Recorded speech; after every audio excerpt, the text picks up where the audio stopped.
오늘 말씀 예수님이 십자가를 앞두는 상황 가운데에서 제자들에게 주신 말씀 가운데 한 절입니다. 요한복음에 예수님의 7가지 비유 말씀이 등장하는데요. 그 가운데 하나예요. 포도나무 비유. 그 말씀 가운데 한 절 말씀을 읽었습니다. 예수님이 포도나무시고 아버지 하나님은 농부시고 우리는 가지이다. 그래서 가지가 포도나무에 붙어 있지 않으면 열매를 맺을 수 없다라는 말씀입니다.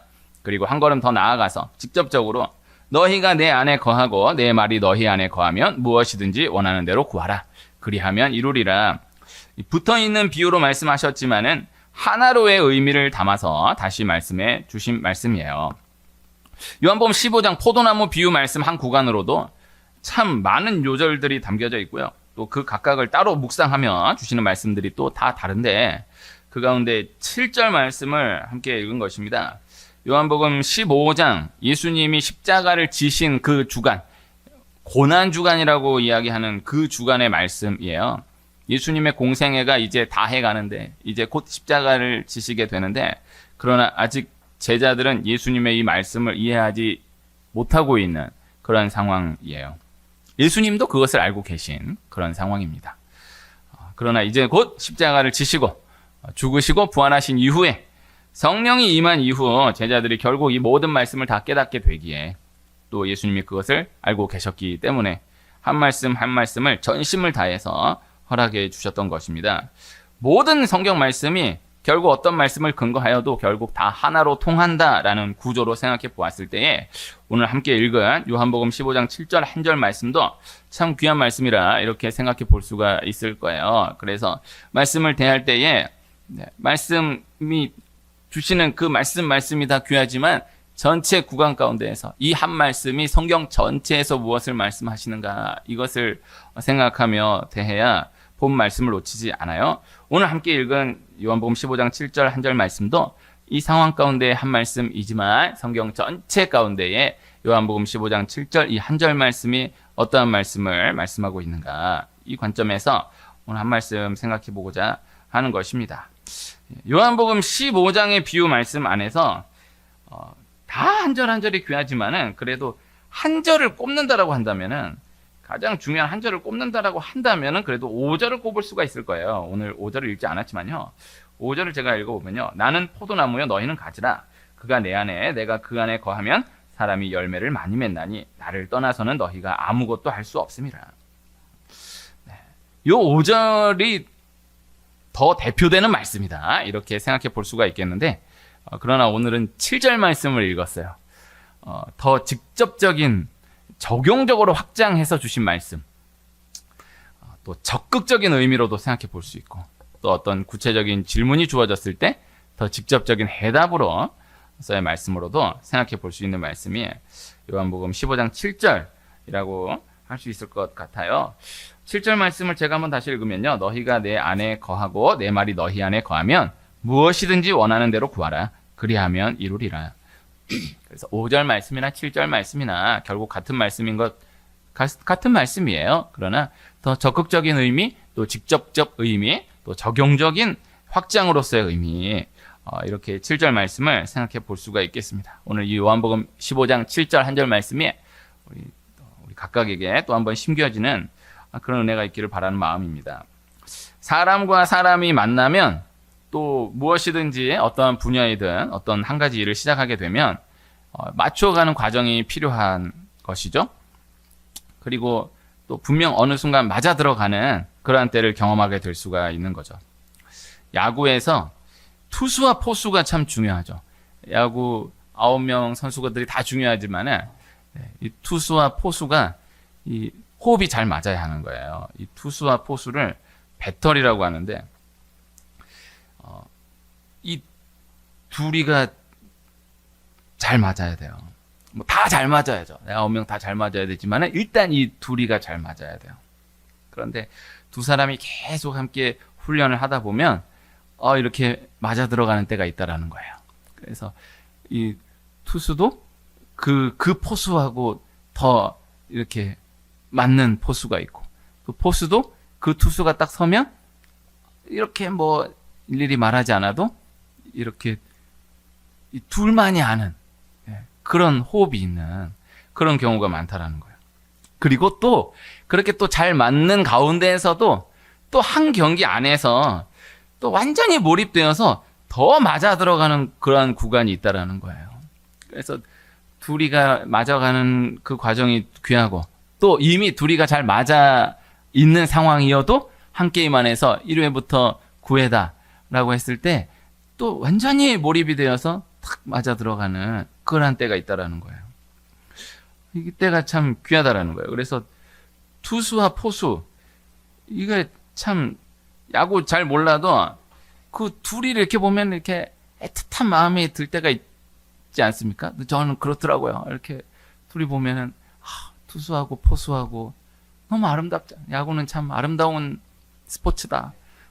투수는 포수를 의지하고 또 포수는 또 투수를 또 받아주면서 이 풀어가는 그런 생각을 했었어요. 축구나 배구나 농구도 다 마찬가지죠. 맞춰지는 때가 있는 것입니다. 또 그 흐름이 있는 거죠. 그래서 다 훌륭한 선수인데 또 이렇게 맞춰가는 그러한 시간들이 필요한 거예요. 그래서 또 특별히 이 선수하고 맞추면은 훨씬 더 실력이 더 드러나서 보여지게 되고 또 극단적인 경우에는 너무너무 대단한 선수인데도 호흡이 맞지 않으므로 너무 이렇게 어처구니 없는 실수가 일어나게 된다거나 이런 실력을 전혀 반도 못 보여주게 되는 그런 경우가 또 있는 거죠. 한 번 맞춰지는 것이 쉽지 않은데 그러나 또 한 번 맞춰지면은 쉽게 무너지지 않는 그런 흐름이 또 생겨나게 된다라는 거예요. 사람과 사람이 관계를 이루어가고 대화를 해나가도 또 이렇게 저렇게 맞추어 가다가 어느덧 또 맞아 들어가게 되는 그런 때가 있는 것이죠. 그로 인하여서 주어지는 기쁨이 있는 것입니다. 좋아하는 코드가 통하고 스타일이 통하고 대화가 통한다라는 것 참 좋은 것이죠. 즐거운 것이죠. 예를 들어서 놀이동산에 가면요. 뭐라고 표현해야 될까요? 무서운 거를 타는 것을 좋아하는 사람이 있는가 하면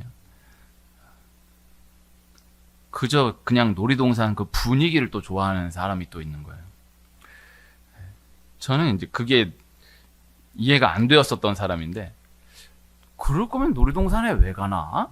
이런 생각을 했었는데 나이가 든 아직 젊지만은 저 딴에 이제 나이가 들어서 저는 원래 그런 걸 타는 걸 되게 좋아했던 사람인데 저희 애하고 가니까 이제 무섭진 않은데 이제 몸이 힘들더라고요. 그래서 다 이렇게 그래서 65세 이상은 그래서 타면 안 되는구나. 아직 한참 멀었지만 그 원리를 알겠다.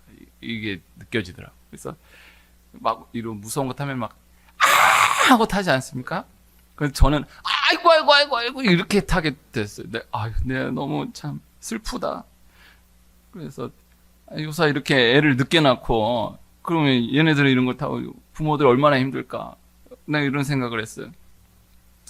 저는 그런 걸 타는 걸 좋아하는 사람이었거든요. 근데 이제 그런 걸 타는 걸 싫어하는데 놀이동산을 또 좋아하는 사람이 있어요. 그 분위기 너무 좋은 거야. 이렇게 자기는 안 타는데 그냥 나는 학생 때 막 퍼레이드 보고 뭐 이런 게 이해가 안 됐거든요. 왜 가서 그런 걸 보나? 이해가 돼. 그래서 그냥 그거 보고 그게 좋은 거야. 그냥 남들 타고 같이 즐거워하는 게 좋고 그냥 이런 분위기가 좋은 거예요.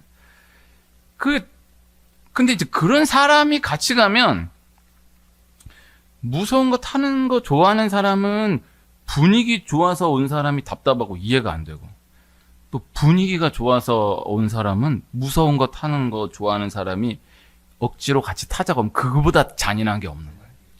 진짜 이게 어마어마한 일이 일어나. 그럼 안 돼. 이게 쉽지 않아. 또 야구로 또 예를 들어보면요. 야구 응원하면 함께 응원하면서 보는 것을 좋아하는 사람이 있는가 하면 그저 경기를 집중해서 보는 것을 좋아하는 사람이 또 있는 거예요. 저는 이쪽은 이제 응원하면서 보는 거를 별로 안 좋아해. 보면은 그냥 이렇게 공 하나하나 집중하면 이렇게 보는 걸 좋아하지 막 이렇게 응원해. 근데 막 적극적인 응원단장은 또 막 다 일어나세요! 그러면 너무 지나서 그러나 나도 또 이 목사로서 예배를 인도해 본 거를 생각해 보면은 그렇지 내가 일어나야지. 그래서 일어나고 뭐 박수하고 막 하는데 어지간하면은 안 그런 데 가서 이렇게 보는 거를 좋아하거든요. 이게 또 예를 들면 그렇다는 거죠. 그래서 이게 통해야 이게 맞아야 재미가 있는 거죠. 그래서 이렇게 좋아하는 사람이 가야 같이 신나고 재밌고 또 가만히 조용히 앉아서 보는 사람 그런 사람 가야 또 재밌고 통해야 재미가 있는 것이죠. 통하는 재미가 있는 것입니다. 사람이 대화가 통하지 않으면은 같이 지내기가 쉽지 않습니다. 성격이 통하지 않는다, 취향이 통하지 않는다, 그것도 중요한데 결국엔 실제적으로는 경험을 해보면은 대화가 통하지 않은 것만큼 쉽지 않은 것이 없는 거죠. 극단적인 예로요. 말이 통하지 않는 가운데 외국인하고 같이 있으면요. 그 외국인이 아무리 성품이 훌륭하고 인격이 귀하고 또 너무너무 대단하신 분이라 할지라도 대화가 통하지 않는데 뭐 할 수가 없는 거예요. 이게 아무 의미가 없는 거예요. 이 대단한 운동 선수들이 해외 나가가지고 다른 실력보다도 대화가 통하지 않아서 고생만 하다가 돌아오는 경우가 참 많은 거예요. 그분들은 이제 그렇게 핑계대지 않으려고 하지만 그러나 아는 사람은 아는 거예요. 진짜 정말 노력하지 않아서 실력이 없어서가 아니고 아직 이 대화가 준비되지 않은 가운데에 바로 뛰어드니까 이게 안 맞고 또 위축이 되고 하니까 어마어마한 실력인데도 이걸 반도 못 보여주고 돌아가 버리게 되는 이런 경우가 있는 거예요. 많은 거예요. 안타까운 거예요. 그래서 실력 자체가 차이가 날 수 있겠지만은 그러나 안으로 들어가 보면은 마냥 그렇게만 딱 단순하게 이야기하기가 어려운 것입니다. 통한다라는 것이 참 중요한 것입니다.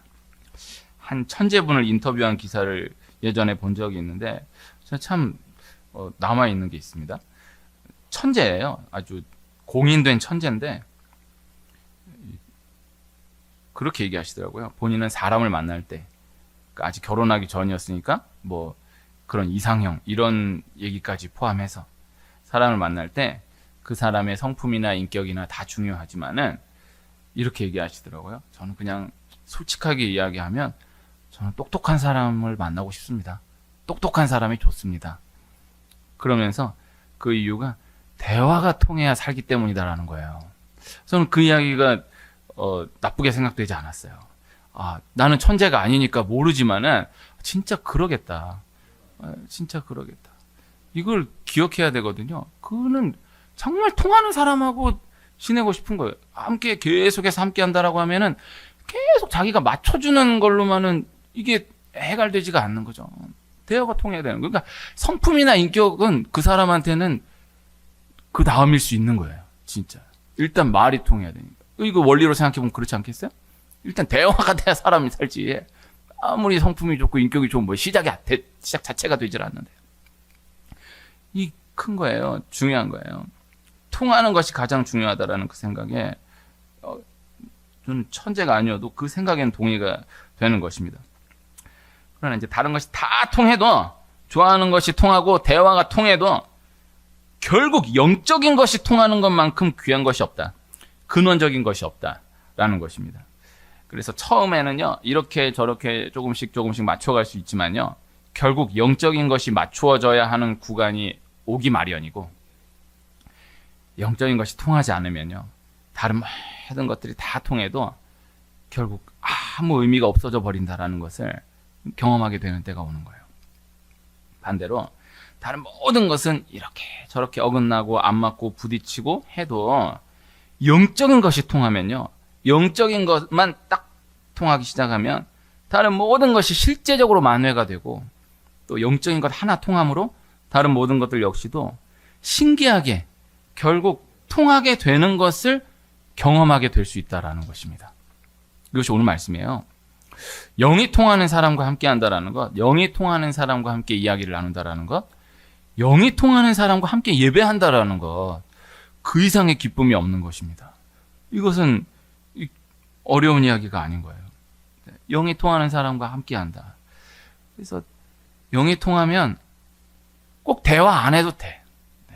영이 통하면 사람이 대화가 통한다 이것도 한켠에서 생각해 보면요. 그게 불편하니까 대화하는 거예요. 만나가지고 꼭 뭘 얘기를 해야 되고 또 얘기를 들어야 되고 질문을 해야 되고 또 답을 해야 되고 이러면요. 아, 근데 잘 통하고 그것도 그거 잠깐이지. 진짜 통하는 사람은 굳이 막 그렇게 말하려고 하지 않아요. 남녀가 만나면은 그 연인들 이렇게 있는 걸 보면요. 이렇게 남자 편에서 보면 보이거든요. 여성은 모르겠지만 남자가 아직 작업 중이구나. 이렇게 옆에 연인이 있는데 이게 보려고 보는 게 아니라 딱 보면은 이게 보이는 거야. 아주 그냥 용을 쓰는구나. 이게 딱 보이는 거야. 이게 딱 어떻게든 재밌게 해주려고 말하고 또 막 여성이 막 너무 좋아해요. 막 재밌다 막 이렇게 좋아하는데 보면 남자는 이게 편한 게 아니야. 엄청 애를 쓰고 있는 거예요. 이게 마음이 내가 그 마음을 알거든. 하여튼 넘어오기만 해봐라. 이게 딱 이게 그런 거야. 넘어오기만 해. 일단 지금은 이게 해야 되니까 막 엄청 막 잘해 막 질문하면 또 그대로 또 이렇게 하고야 하는데 그렇게 오래 못 살아요. 네. 그 진짜 편한 여인은 그냥 가만히 있는 거야. 그냥 이게 그게 좋은 거야. 뭘 질문해야 될까? 어떻게 대답해야 될까? 이건 아직 관계가 통하는 관계라고 보기가 어려운 거예요. 그냥 있는 게 좋은 거예요. 이렇게 얘기가 되는 영이 통하는 기쁨. 그래서 함께한다라는 것이 영이 통하는 사람과 함께한다라는 것. 이야기한다. 네. 영이 통하는 사람과 함께 예배한다. 이 이상의 기쁨이 없는 것입니다. 동물을 키우면서 얻게 되는 기쁨이 참 많을 수가 있을 거예요. 서로가 서로에게 뭐라고 표현해야 돼요? 요새는 이런 거 조심스러워가지고 옛날에는 그냥 뭐 주인, 애완견 막 이런 표현 쓰면 안 되잖아요. 제가 지식이 이거 준비했어야 되는데 까먹었습니다. 어쨌든 서로가 서로에게 적응을 해가면서 채워지는 그런 말할 수 없는 기쁨이 있다라는 거죠. 그럼 한 가지 분명한 것은 동물은 영혼이 없는 것입니다. 동물을 너무 소중하게 여기다 보니까 요사이는 동물 장례 예배를 해달라고 하는 분들이 그렇게 늘어가고 있다고 하고 하도 많다 보니까 어느 교단에서는 이것을 주요 안건으로 다루기도 했다고 하는데 이거 함부로 뭐라고 말을 못하겠지만은 한 가지 확실한 것은 동물에게는 영혼이 없다라는 거예요. 그래서 오히려 다른 한편으로 생각해 보면요. 영혼이 없으니까 부딪힘이 없는 거예요. 그래서 영혼이 없으니까 부딪힘은 없을 수 있겠지만은 또 한편으로는 결국 통하는 것에 한계가 있을 수밖에 없다라는 것이죠. 이 AI 시대가 이미 왔지만은요. 실제 완전히 삶의 현장 안으로 깊숙이 들어오게 되는 시대가 곧 오게 될 것인데 반려견 키우고 이런 일들은 저가 어렸을 때도 있었어요. 그러나 제가 어렸을 때 그땐 반려견이라는 표현도 안 썼고 그때 키우는 그 문화하고 지금 문화하고는 완전히 전혀 다르잖아요. 그 원리로 지금 AI 시대가 이미 도래했다고 하지만은 이제 진짜 본격화되면은요, 이 전혀 다른 시대가 열릴 거예요. 그 원리로 그대로 이어볼 수 있어요. 옛날에 강아지 키우는 그거하고 지금하고는 완전히 달라요. 지금 AI 들어왔다라고 해도 이 지금의 이 반려견 키우는 이 문화가 실제 표면화 드러나게 되는 AI 시대의 전조 현상이라는 거예요. 그래서 그 AI하고 대화하고 AI하고 관계하고 그런 시대가 이제 곧 온다라는 거예요. 그러나 분명한 것은 그 역시도 통하는 것에는 한계가 있을 수밖에 없다라는 것이다. 영혼이 없기 때문에. 그래서 사람과 사람이 부딪히는 것은 결국 영이 부딪히기 때문인 것입니다. 이것을 기억해야 됩니다. 얘는 이래서 안 맞고 이래서 안 맞고 그렇지 않아요. 결국 영이 부딪히기 때문인 거예요. 얘는 이래서 안 맞는다. 이래서 안 맞는다. 이래서 안 맞는다. 근데 통한다. 영이 맞기 때문인 거예요. 얘는 이게 통해. 이게 맞아. 영이 맞아야 돼요. 그래서 놀이기구 타는 거 좋아하는 사람 같이 가서 놀이기구는 탈 수 있겠지만은 계속 놀이기구만 타고 살 수는 없는 거잖아요. 이게 부딪히는 경우는. 야구 응원하는 거 좋아하는 사람 같이 야구 응원 할 수 있지만은 그것만으로는 안 되잖아요. 한계가 오는 거예요. 영이 통해야 돼. 사람이 부딪히는 것은 결국 영이 부딪히기 때문인 것이다. 사람과 사람이 통하는 것은 결국 영이 통하는 것이기 때문인 것이다. 그래서 꼭 어렵게 형이상학적으로 설명하지 않아도 모든 사람이 다 영적인 존재이기 때문에 결국 다 각각의 상황 분량 가운데에서 경험하게 되는, 인정할 수밖에 없게 되는 그러한 사실이라 할 것입니다. 요한복음 15장의 비유 말씀 가운데 가장 중요한 것은요, 안이라는 표현이에요. 이 요한복음 15장의 안이라는 표현이 좀 거듭되어서 등장해요. 붙어 있어야 한다라고 표현했지만 결국 안이라는 표현이거든요. 이러한 원리가 참 많은 것입니다. 밖으로의 시각으로 보면은 전혀 이해가 되지 않고 또 공감이 되지 않는 것들이 안으로 들어오게 되면 열려지게 되는 것들이 참 많은 것이죠. 누군가를 통해서 어떤 말을 전해 들었을 때와 어떤 기사를 접하게 되었을 때 어떻게 이런 일이 있나? 어떻게 이런 사람이 있나 싶지만은, 그러나 실제 그 상황 안으로 들어가서 다시 만나게 되는 그런 기회를 갖게 된다라고 하면요, 이게 달라요. 아, 그래서 그랬겠구나. 그 마음이었겠구나. 다른 거예요. 그러니까 사실은 달라진 게 없어요. 그에 대한 생각도 달라진 게 없어요. 그러나 이게 바라보는 시각이 달라지는 거죠. 그래서 100% 잘못했고, 또 이건 뭐 그 사람도 자기가 잘못한 걸 알고, 그러나 실제 그 사람을 만나서 그 이야기를 듣게 되면요, 안으로 들어가서 함께하게 되면요, 잘못한 거는 분명하고 이거는 뭐 부인할 수 없지만, 그러나 이래서 그랬구나, 이게 안으로 들어가면 다른 거죠. 일단 우리 상황 가운데에서 발견하게 되는 원리이지 않습니까? 그래서 그냥 전에 들었을 때, 그냥 딱 기사 떴을 때는 이건 뭐 들을 것도 없다, 말할 것도 없다. 근데 막상 그 당사자를 만나서 제가 그 사람인데요, 저 이랬었어요 하면 이게 달라지는 거예요. 이게 전혀 다른 거예요. 이런 경우 참 많은 거예요. 예수님 십자가에 죽으시고 부활하심으로 우리 죄를 옮기시는 기적을 이루어 주셨다라는 이 단순한 말씀이 밖에서의 시각으로는 전혀 받아들여지지 않다가도 안으로 들어오게 되는 순간이 있다라는 것입니다. 받아들여지게 되는 때가 있다라는 것입니다. 그 하나로 다른 모든 것들이 하나하나 풀려짐을 경험하게 되는 그러한 때가 있다라는 것입니다. 하나님과 우리가 그렇게 통하는, 하나님과 우리가 그렇게 맞아 들어가게 되는 그러한 때가 있다라는 거예요. 이스라엘 역사가 단순하게 그렇게 정리되는데요, 이스라엘과 하나님이 통하게 되었을 때, 맞아 들어가게 되었을 때 다른 모든 것들이 다 실제적으로 풀려지게 되는 거예요. 모든 상황들이 다 무너진 가운데에서도 영적으로만 통하기 시작하면 다 회복이 되는 거예요. 실제적으로 회복이 되는 거예요.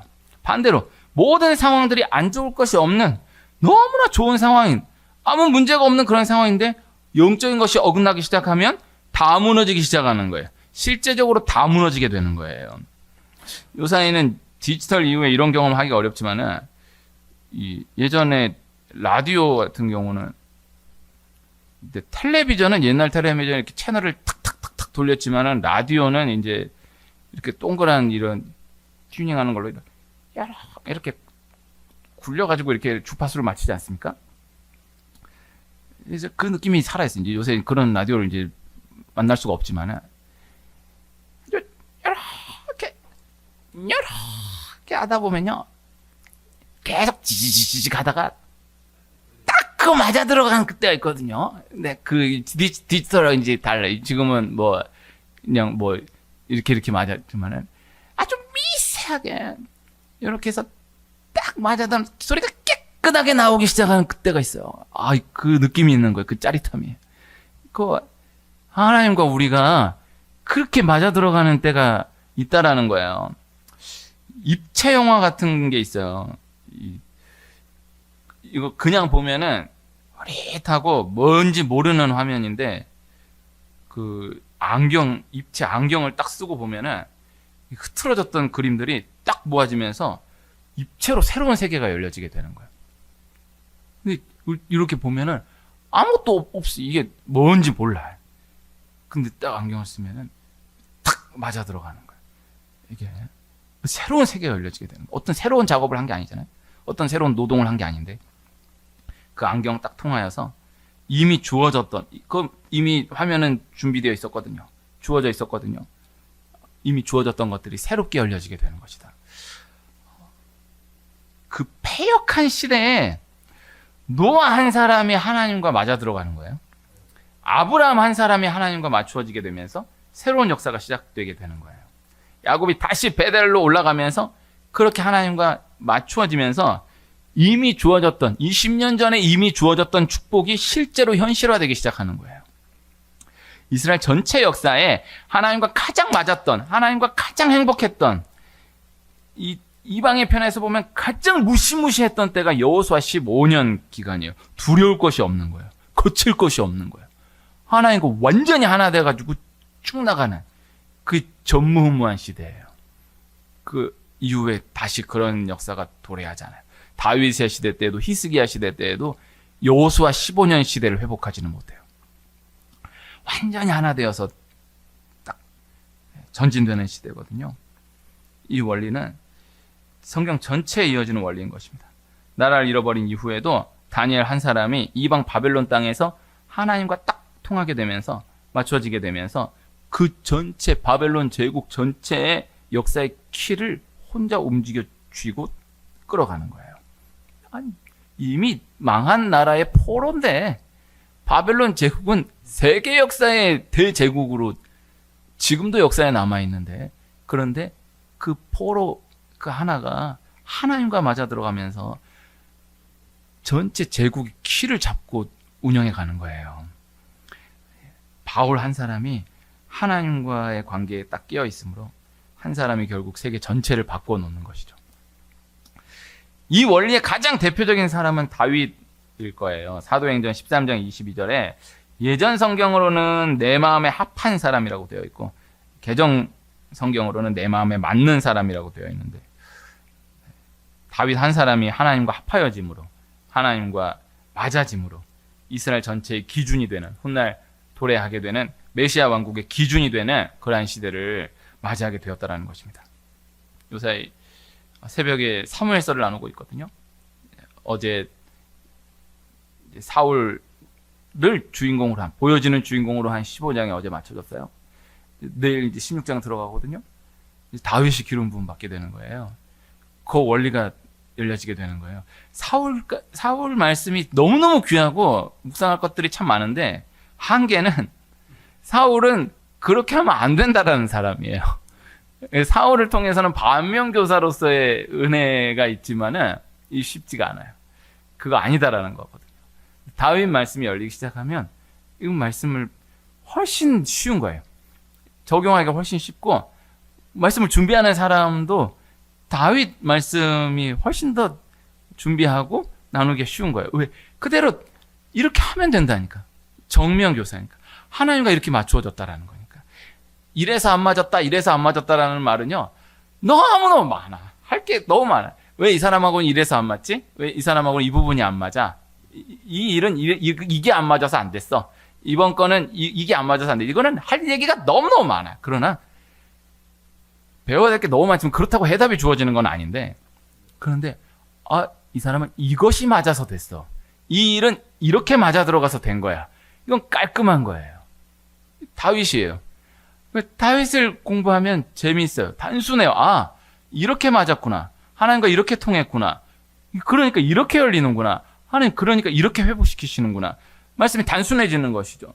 단순한 원리인 것입니다. 또 늘 반복해서 되뇌어져야 할 원리인 것입니다. 어떠한 상황 가운데에서도 영적으로만 맞추어지면 다른 모든 것들이 다 풀려지게 된다는 것입니다.